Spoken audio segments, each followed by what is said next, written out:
Welcome to Fitting Model 101. I'm Julie, your host, and in today's series, I'm going to teach you how to set yourself up as a sole proprietor. Today's series is completely boring as it's all done on the computer.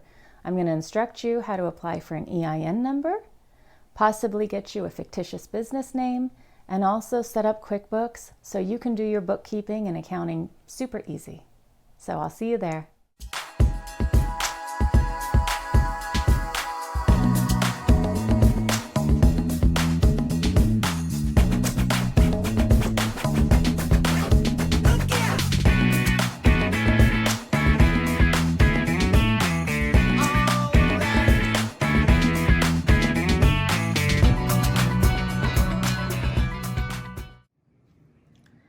When you start off as a fitting model, you can work through the agency and receive a few checks, but if you make this a career, you want to apply for an EIN, an employer identification number through the IRS.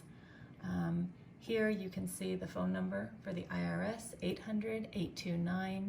800-829-4933. You can do this by calling them, or you can also do it easily going online and filling out form SS-4. So here I am at the IRS website, and to find this page you can just write in your browser IRS employer identification number and it will take you to this page. This says determine your eligibility, which anybody can apply for an EIN. Having an EIN is great. You don't need it if you're a sole proprietorship. You can just use your social security number. But when you have an EIN, it establishes you as a small business. And it also protects your social security number, and it can also protect you in case of lawsuits or anything down the road. If you want to expand your fit model business to maybe selling clothes or retail or wholesale, then it's nice to have the EIN because it can support other things that you want to do in your business. So here you go. You can go to this page and you just scroll down to apply online.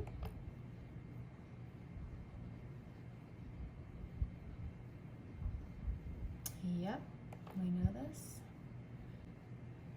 To apply for an EIN, it's very easy. You just go to the Begin Application page, click Sole Proprietor, Continue, Sole Proprietor, Continue, Continue, Start a New Business, Continue, and here's where you fill in your information and hit Continue. I'm going to stop here because the IRS is not letting me move forward, probably because I have too many businesses. But the next stage is you authenticate who you are, you put in your address, then your details of your business. Here is where you're going to put the name of your business. If it's just your name, you put your name. You'll put the address of your business. If it's your home address, then use that. And it'll ask you what type of business this is. You fill this in as you're a service business. I think there's a section there for modeling. So you just enter that code and it's a drop-down window. It's very easy. And then it will finish with the EIN confirmation. The next stage that you want to do, if you do apply for an EIN and you have a name for your company, then you want to go to your fictitious business name area, which is usually in your lacounty.gov. That's what we are. So whatever county you're in, try that and it will be a .gov. So right here, fictitious name. If you have a fake name for your business, you do a fictitious business name search. So you can search your name. Say you want your business to be Perfect Fit, right? Let's try this. Perfect, if I can write, Perfect Fit. So let's see if that name is available for security purposes. Oh, I have to enter this number, 8943. Let's search. So the perfect fit has been used and filed. So you cannot, apparently there's several names using the perfect fit. Depending on what type of companies these are, they may just be fit modeling. These are all filed, so usually you cannot use the same name, but I've seen this one's here 3 times. It could be the same person filing the name each time, or it could be individuals with different types of business. Usually if it's the same kind of business and they overlap, you can't file the name. So then you'd go back, start a new search, and you can say maybe you're the Fitting Model 101. Let's see if that works. I have to remember to put this code in. I keep forgetting it. Let's start search. Name not found. So we're going to apply for a fictitious business name. In the old days, you'd have to go and stand in line for up to an hour to do this, which is kind of a pain in the butt.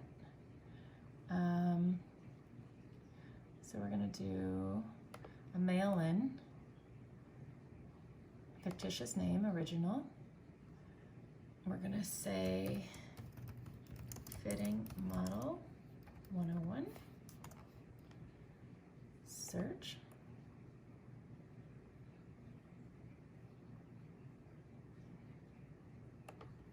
It is not in use, so we're going to start, and we're going to add it. This is the name of your business if you decide to create a business name as a fit model. Fitting Model 101. Go to next. My business address is 346.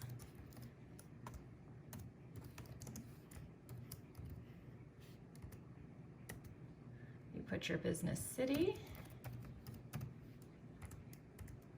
zip,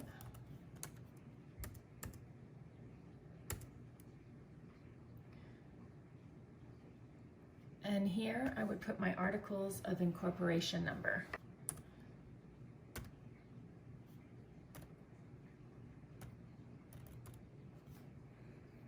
And then move down the page, go to next. Name, corporation name is 312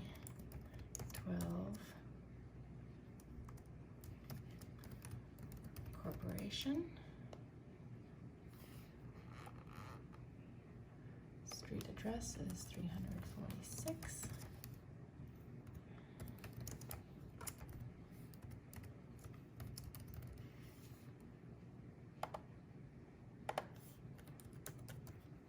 So you enter in all this information, the zip code, state of corporation is California.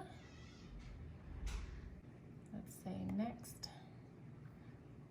full name, that would be corporation name.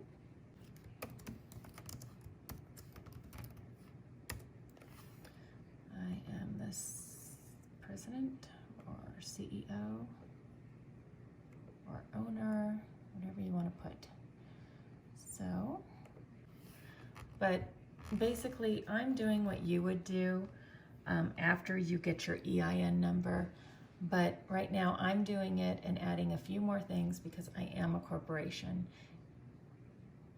If it has your company name, you would put your name here, your last name, and then if you decided to name your modeling business something, you would put that here. You would use your home address, and then you enter your email here. So I have an email for my business. My business is done as a corporation. Yours would be done as an individual. So you make sure you put individual when you're entering yours. Mine is a corporation. So I'm going to put corporation. Date registrant commences to transact business under the fictitious business name or names listed above. Well, I've already been doing this, so we'll use today's date since you can't go back and change that. So we'll use today's date, it's 2020. And if you wish to purchase additional copies of this filing, enter how many here. I don't need to purchase any additional. You can have it on file, but honestly, they never ask. It's not necessary. So let's see, it says 0. This date isn't accurate. Oh, because it just needs the month. So 09. Okay, so click next. Now it's so cool that they do this online, because you used to have to do this in person and it was a pain in the butt.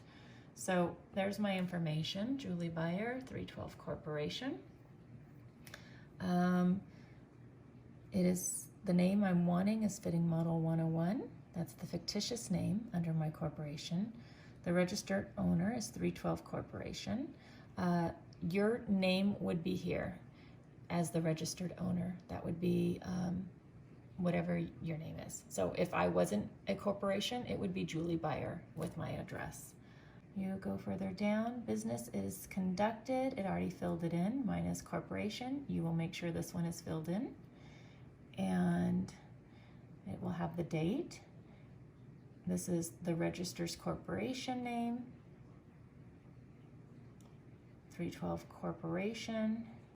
So then I would put my signature here, and I have verified the information is true, right?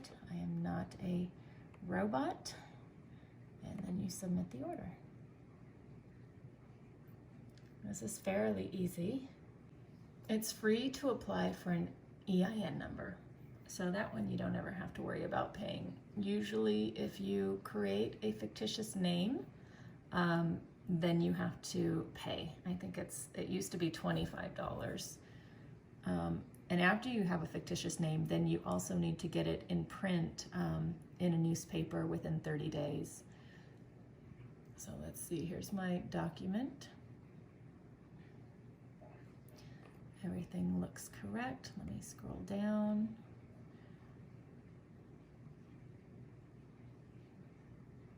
Affidavit, registrant signature. So the one thing that you have to do if you do this through mail is you have to take it now to a notary so that they can notarize it to make sure that you are you. So here's your form. So that's what you do if you want to create a fictitious name. It's very easy. So I'm going to click print and send this to, actually I'll send it to the one in the garage because the ink is low. How's this one? This one's ready. I'll send it to that one in my room. So this now will print. And then what I have to do is I have to mail it to this address after I get it notarized. So remember, you have to get this notarized and then mail it in along with the payment. The original is $28. Okay, so no big deal. $28 I'll send, and then I will get this taken care of.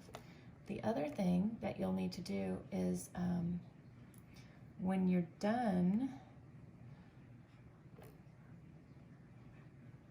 applying for your fictitious name statement, you have to do proof of publication. So when you get that, you get it in the mail, you get it returned back to you, you have to do this. State law requires that within 30 days of filing, the registrant must publish a statement in the newspaper of general circulation in the county in which the principal place of business is located once a week for 4 successive weeks. Okay, so you have to do a monthly subscription into a newspaper. There's a lot of newspapers or publications that will hit you up after you apply for your fictitious business name, just because that's their main way of making money. There's one in my area, that's all they do is they just print businesses. So here is, you would search for the business name, the owner, and the filing number. So later on, I will show you this area, which is the Secretary of State, and this is how you apply for a corporation. You go to your Secretary of State, sos.ca.gov, and yours will be whatever your state is. It's usually sos.az.gov or tx.gov, but it's Secretary of State. That's where you always apply for your business corporation. When you're running your business, you're going to have to do all of your own accounting, unless you do really well and you hire your own accountant. But in the beginning, you want to do your own accounting. I suggest that you get Quickbooks Desktop Pro, or even the lesser version, just the desktop basics, because I have to get the Pro because I'm a corporation, and I needed the upgrade. So I already have a couple companies here. So when you get the Quickbooks Pro and you install it into your computer, you'll need to create a new company. Let's set up your business. So it's easy. Start setup. Everything is very self-explanatory. So we're not going to use this email. So let's get rid of it. This was the last company I set up, which is my husband's. He has a great company on Etsy. So if you need any holiday gifts, go to engravings, etc. Just like that, engravings, etc. Go to engravings, etc. On Etsy, because he sells wonderful engraved items for the holidays. So we're gonna back this up. Let's see. Okay, so here we are setting up in QuickBooks Desktop. This is a new company, so it says business name. Now, if you did get an EIN and you want a fictitious name with your business, then you created the fictitious name. And say you got the name, let's say the Perfect Fit. Perfect Fit. That is your business name as a fitting model. You are in the industry of modeling. Let's see what they have here, or service. All right, so help me choose an industry. We're gonna say, so we're picking the industry, and we're gonna say general service-based business.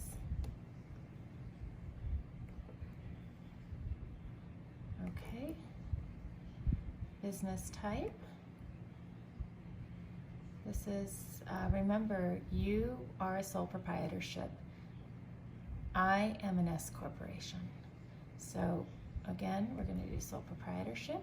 Here's where you put your EIN number. Let's make something up.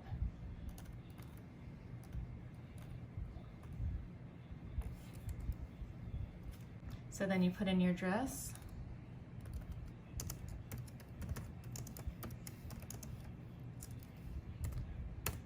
In your city.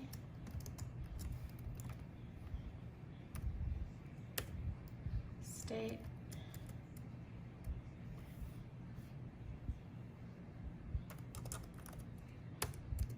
Phone number. Create company.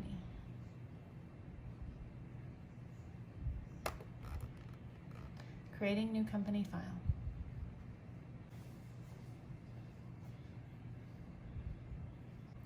Now QuickBooks is fairly easy to use. There's lots of tutorials on YouTube with what you're doing and how to use it. For instance, this page here, do you need to get paid faster? Credit cards, or do you need payroll? No, you probably don't. Save time printing checks, not really. So we're just gonna close this screen. I'm gonna go back to company. I'm gonna look at my company, make sure everything's right. So here you go. Now, if your information is not all here, like your fax, email, this little symbol here just means edit. So it opens everything up. You can put your email, your website, and then here you have your legal information, your company identification, report information, so your fiscal year will be January to January, like most tax years. You're using the form 1040. It already set it up because when you set up this company, you said you were a sole proprietorship, which is form 1040 at the end of the year, which is your normal tax form. Payroll tax form information, you don't need to worry about this because you don't even have it. So back to contact information, and we're going to close out this window. So we're going to go back to company, and as you can see, you have a calendar section you can use. You have a to-do list you can do, reminders you can set up. I always use my reminders for tax season. Taxes are quarterly, and with a corporation, I always have to stay up to date with my quarterly taxes. There's always a lot to send out when you are a corporation. But as a sole proprietorship, you probably don't have too many unless you want to pay your individual tax quarterly, which you can do. This is your chart of accounts, which is very important. Your chart of accounts is what you use for bookkeeping. So in here, they already have some set up. They have the accumulated depreciation, furniture expense, payroll liabilities, which you do not need. So there's several in here. Owner's draws, you always will use. Owner's equity, you'd use. Sales, you really don't have sales. That's called your income account. Your income would be service or modeling.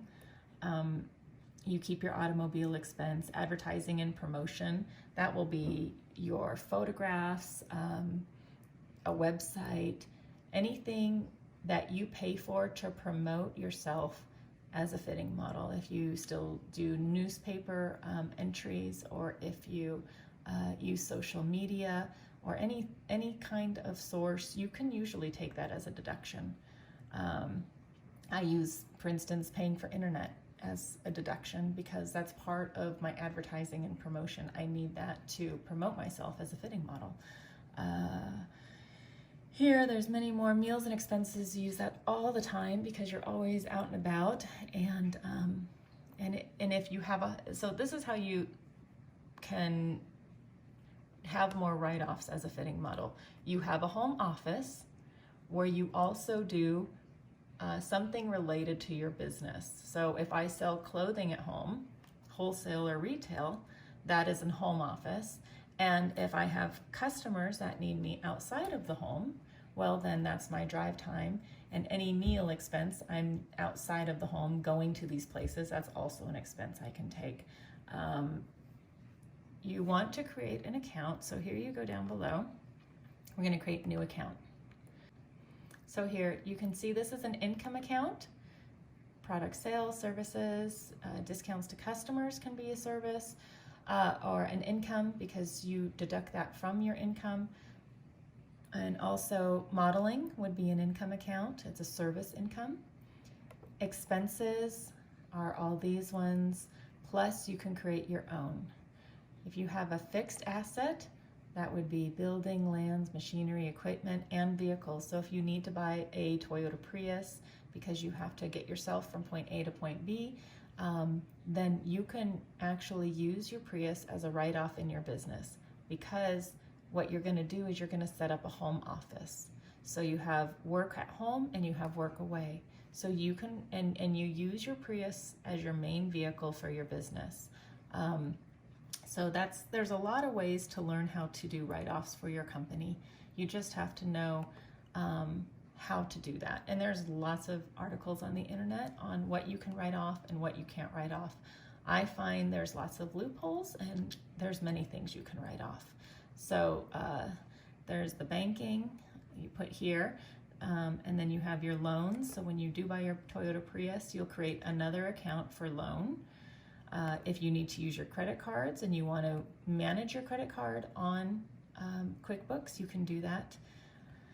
So let's go back to the expense account, and I'm going to create, there's one I do for modeling, and I call it modeling maintenance. So we're going to say save and close. You don't even have to put a description, but see, now you just created modeling maintenance. And in your modeling maintenance, you're going to put your nails, your nail expense, your hairdressing expense. If you have to buy undergarments as fit models, you put all of that in there. If you have to buy certain shoes for fit modeling, you put that expense in there. When you buy a modeling bag, you put that expense in there. If you have to do any kind of modeling maintenance to sustain your business, you put it in there. It is a expense, and it is also a write-off at the end of the year. I have a lot of modeling maintenance that I need to do. If I didn't do those things, it would hinder my ability to work as a fitting model. So they're necessities. And when you have a necessity that keeps your job going, it is also an expense. Now, plastic surgery and those kind of things are not expenses that you can write off unless it applies to you keeping your job. So if you have to get liposuction because maybe your hips got too big, well, you can write that off because that type of surgery has now helped you to keep your profession. So here you would also use office supplies. This would be paper for your printer, ink for your printer, pens, your invoice book, anything that's office supplies related that you need for your business that you create that there's a surplus of, you would create that here. Up above, you have furniture and equipment. If you need to buy a laptop to manage your business, or you need to buy a new cell phone to manage your business, you would put that in furniture and equipment. Telephone expenses, you definitely need your cell phone to manage your business, so you can write that off here. It would be a utility expense at the end of the year. And again, travel expense, anything, if you have to go to China or you have to go to Las Vegas or New York for business or Los Angeles, then you write off all of your travel expenses. Most people don't know that meals and entertainment, if they are part of a travel expense for business, you can write your meal and entertainment off 100% under traveling. If you're required to go somewhere and work for somebody doing these things. A lot of people don't know that, and they take these, the expenses here, and they apply them here. So there's a lot of areas where you can take your expenses. The other thing you need to do is you go to banking and you go to Bank Feeds Manager. This is the one thing I really like about QuickBooks, is you set up your bank feeds for an account. So, and then you do a import Web Connect file. And we want to do QBO, QuickBooks Web Connect file. And we're going to do all transactions because it automatically downloads up to where you downloaded last time. So you can always say all transactions. So I'm going to download these. Well, there it is. Okay. Let's go back to banking. I'm going to import Web Connect file. Now, there's been some new stuff going on with internet security. So I'm just going to go to my latest download, which is this Chase one here. And it's a Web Connect file, the QBO, like I had downloaded. If you're new, you can always write down all of your expenses and you can give it to an accountant. Now, if you'd like to become a corporation, you will go here to your sos.ca.gov or whatever state you're in. This will change. It'll be tx.gov or ny.gov. You'll go to your home, business programs, and then to business entities. And then on to forms, samples, and fees. You don't have to pay a lawyer to become a corporation. You just have to know how to do it. You just have to fill the paperwork out yourself and mail it in. It's very easy. So you're going to do this one, Articles of Incorporation General Stock, Form ARTSGS. Online, you can do it, and it's $100. So I'm just going to go to the form. You can do it directly online. So this is where you will fill out your Articles of Incorporation. You read all of this. You fill in this information, contact person, that would be you. Your entity information will be the name you decide to name your corporation. My corporation is 312 Corporation. This is where I put my entity number, but you won't have one, so ignore this. Your comments, you do not need to fill in. That's only if you need any, like it says here, written communication with Secretary of State for this document. If you need to explain something, you can. Basically, here is your articles of incorporation. You put your name of your corporation in area 1. Area 2, you will put your address. And individual 3, service of process can be you. So California agent's first name, you can be your own agent. So this will be your first name, or your first name here, middle, last, and your address. It can still be the same address as your corporation, or if your corporation is not your home address, then use your home address there. If you have shares, then you can enter 1 or 2 or 100, but if you don't have shares, then you can also leave it 0. Then you will sign this, and you will type and print your name, and then you will mail it back up here to this address here. You will also send it with a $100 check. The only thing is when you're a corporation like in California, you have to pay a minimum of $800 every year to the California Franchise Tax Board.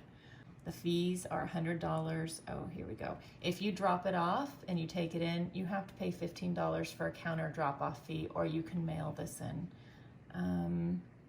If you need a copy, here we go, $5 certification for a copy. If you need additional copies, it'll be $1. So you'll want to send in $105. And they used to ask for that in 2 separate checks, a $5 check and a $100 check. But I mean, that's just how much it costs to become a corporation. It's $100. It's really not that difficult. When you're creating yourself a corporation, you will also, so you'll send in, this is the cover. So you send this in with this, fill all this out, print it, and then you will send it with something that you will type out. Now that's my corporation number. This is a copy of what I created. So what you'll do is you'll put articles in corporation, the name of this corporation, and then you have your 1, 2, 3, 4, and yeah, all in Roman numeral. And you just put this information here. The purpose of this corporation is to engage in any lawful act or activity for which corporation may be organized under the general corporation law of California, other than the banking business, the trust company's business, or the practice of a professional permitted to be incorporated by the California Corporations Code. It is their jargon. That's what they want it to say, so you put that stuff in there. 3, you put in the name, your address, and then in 5, you say this corporation authorized to issue only 1 class of shares of stock, and the total number of shares of this corporation is authorized to issue, and I put 1 million, because if it ever grew, who knows? I could have issued that many stocks, but I didn't. I think I have 1,000 stocks. Then you put your name, you create all these lines, you sign it, and then when you get it back, you will get it stamped, you will get your corporation name, and you will get this from the Secretary of State with their seal of approval, signed by whoever is the Secretary of State at the time. So it's fairly easy, but the reason it's nice to become a corporation is because you get better tax benefits. However, in the first month after becoming a corporation, you have to send in an additional form so that you're not a C Corp. You want to become an S Corp, because an S Corp is a small private corporation, not publicly traded. It wouldn't be one that's on the stock markets. It's just a small individual corporation. Anyways, I hoped this helped you today. Good luck, and I hope you like what you learned.